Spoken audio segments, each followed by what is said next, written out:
Hello and welcome back to the channel. It is Saturday and it is the 11th of March.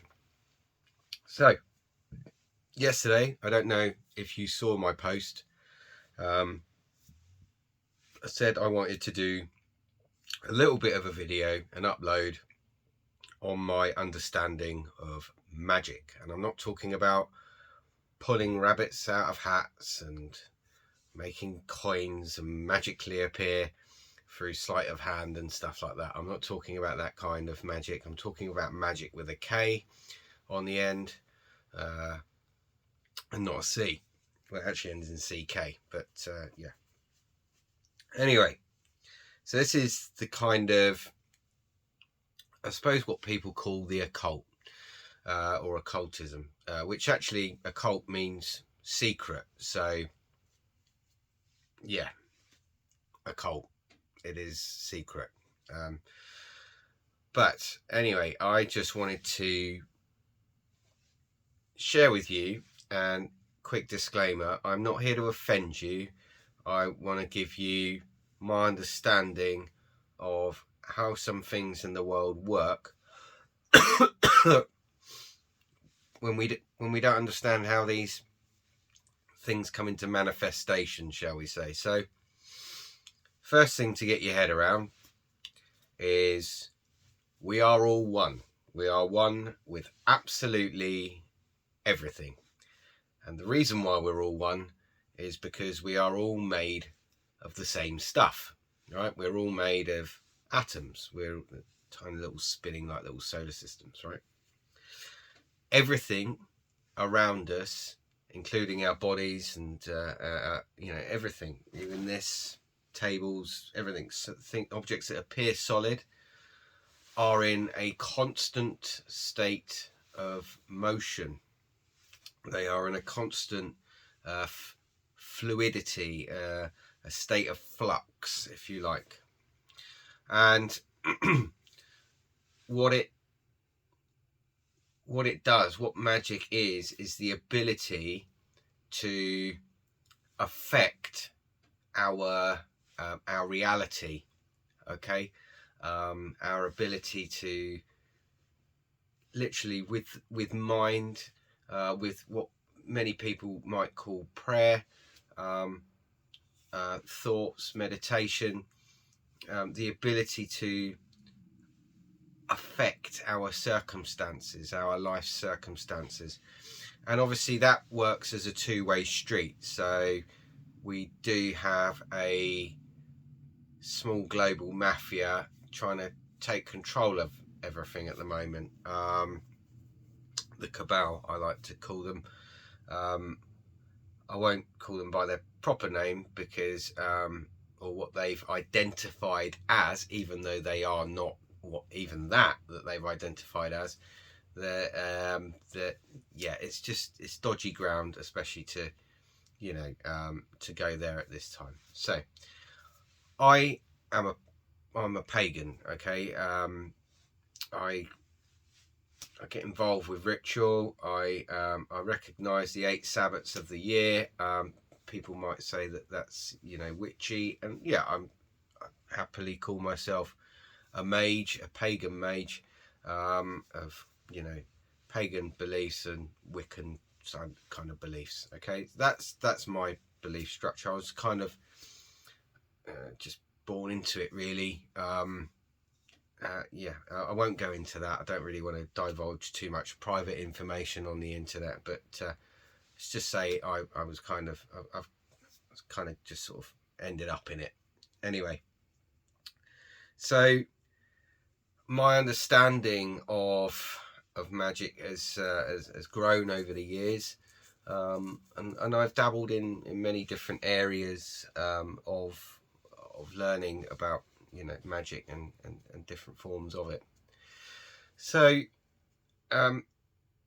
once we can get our heads around that, we can change our world around us and the outcome of things that we might be hoping for, like whether it's getting a job or maybe even winning the lottery or trying to find water or something like that. whether it's even learning something like telekinesis.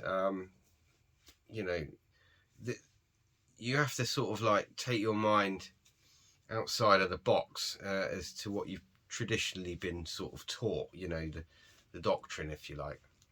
So I'm going to give you a quick example.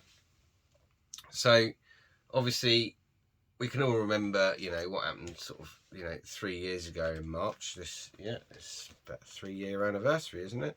So I'm just going to take this Rubik's Cube here. Okay, so here, this is the colour blue.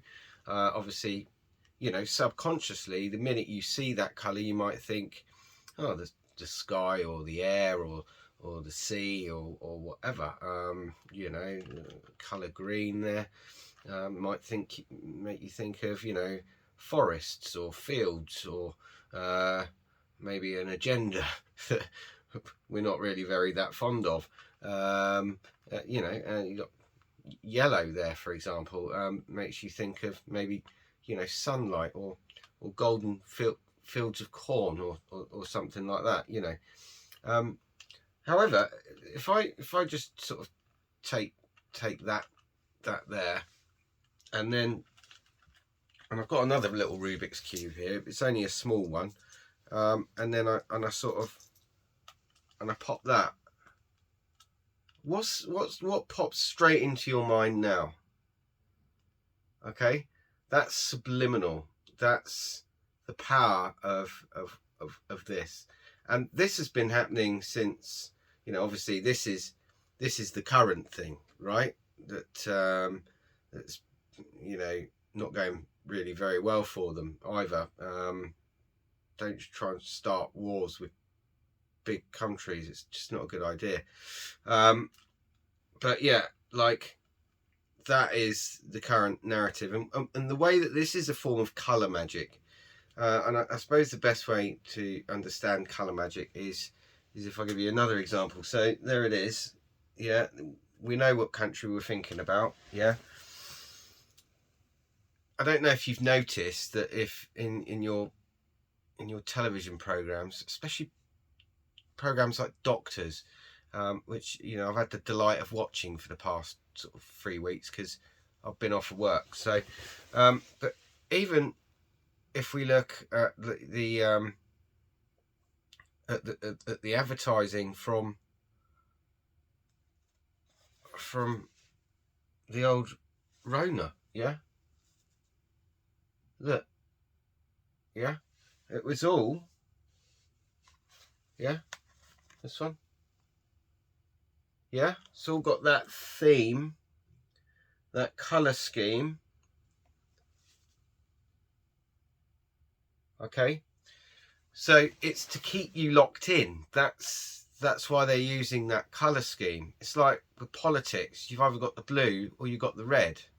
Keeps you locked into the program, keeps you under the spell, right? I don't want to go into this really deeply because seriously, like, the video would take me probably a couple of days to record and my phone would probably melt. Probably, you know, I will go into this in more depth in the future, but I just wanted to give you a little bit of hope, right? When you see these things on television, you spot, like, you know, maybe 5 pointed stars, you know. I mean, I've got a 5 pointed star in here. It's on, you know. Anyway, if you see a 5 pointed star, for example, and I'll tell you, I've got one. There we go. There you go. So you might see them like that or like that. Yeah, 5 pointed stars. Now they're called pentacles. Pentacles and pentagrams. The pentacle, the point faces upwards, and the pentagram, point faces downwards. If you see that in the background of a television program that you're watching that might be heavily pushing an agenda, for example, it's because there's a program attached to it. And they have to include that symbol in the background to represent the 5 elements, because that's what that star actually represents, is the five elements. So you've got earth, fire, water, ether and spirit, okay, or air and spirit, right? So basically the elements that make us all, right? You might say, well, we don't have any fire in us. Of course we do. Fire in our soul, right? We've got fire, gives us our get up and go, right? So when you see, you know, when you see that sort of this married up together, right? I don't know if you watch Michael McIntyre's thing, Big Night Out, whatever it's called, and he went round to Alexander, the chap who does Pointless, Alexander Armstrong, I think his name is, and they went into his bedroom and woke him up allegedly, and all of the stuff that fell on the bed was yellow and blue. It's all yellow and blue. It's all part to keep you under the spell, all right? But here's the little bonus. Once you know how this works, you no longer empower it. It's kind of like in the film The Matrix, that once you can see the Matrix, you're not under the spell of the Matrix anymore. That's how it works. All right, once you're able to see past the programming, you don't empower the program, and the power doesn't affect you. The program doesn't affect you. I'm going to leave it there because I don't want to bore you. So anyway, let me know what you think about this video topic. I hope you enjoyed it.